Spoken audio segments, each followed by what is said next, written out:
أما القسم الثالث فهو توحيد الأسماء والصفات، وهذا التوحيد هو الذي ظلت فيه الأمة الإسلامية، وانقسمت فيه إلى 73 فرقة.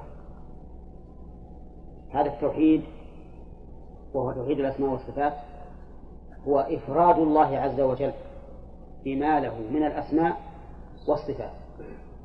وكلمة إفراد الله بما له من الأسماء والصفات تتضمن شيئين: إثبات ونفي مماثلة. إثبات ونفي مماثلة. كيف فهمنا نفي المماثلة؟ من كلمة إفراد، ومعنى ذلك أن لا نجعل لله تعالى مثيلا في صفاته وأن نثبت وأسمائه، وأن نثبت له جميع أسمائه وصفاته.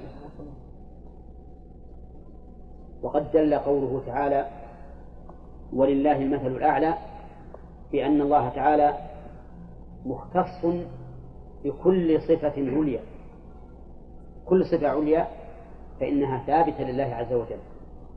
ودل قوله تعالى: ليس كمثله شيء، على أن جميع صفاته التي اتصف بها لا يشبهه شيء من المخلوقين في هذه الصفات، وإن اشتركت في أصل المعنى لكنها تختلف في حقيقة الحال.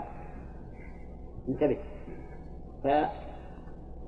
فمن لم يثبت لله ما أثبته لنفسه من الأسماء والصفات فإنه معطل، وتعطيله هذا يشبه تعطيل فرعون الذي أنكر الربوبية، وتعطيل المشركين الذين صاروا يعبدون مع الله غيره.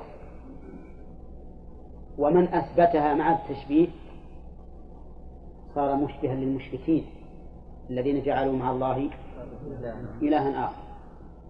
ومن أثبتها بدون مماثلة صار من الموحدين.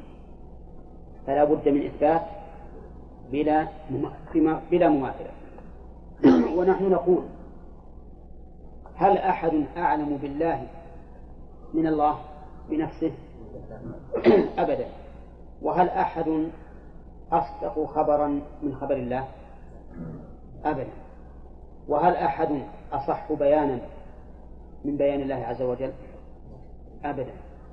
والله عز وجل يقول: يريد الله ليبين لكم، ويقول: يبين الله لكم أن تضلوا، ويقول: آيات بينات، لقد أنزلنا آيات بينات، وما أشبه ذلك